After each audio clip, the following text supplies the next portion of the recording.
میں علامہ مجلسی کہتے ہیں کہ محمد بن حنفیہ مولا علی کے بیٹے روایت کرتے ہیں، وہ کہتے ہیں کہ میں حسین کی محفل میں جلال حسین کی وجہ سے خاموش رہتا تھا۔ روب حسین اتنا تھا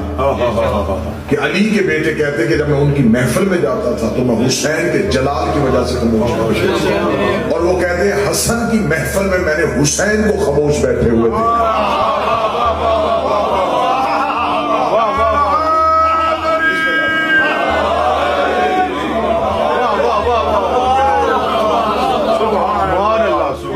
یہ میرے وہ امام ہیں جن کے لیے مورخ نے آج تک میری قوم کے بچوں کو بھی اس غلط فہمی میں مبتلا رکھا کہ میرے مولا صلح پسند تھے، امن پسند تھے، امت میں اختلاف نہیں چاہتے تھے۔ میں اپنی ہر مجلس میں کہتا ہوں کہ امام حسن نے صلح کی نہیں، امام حسن سے صلح کی گئی تھی، اور امام حسین نے جنگ نہیں کی تھی، امام حسین سے جنگ کی۔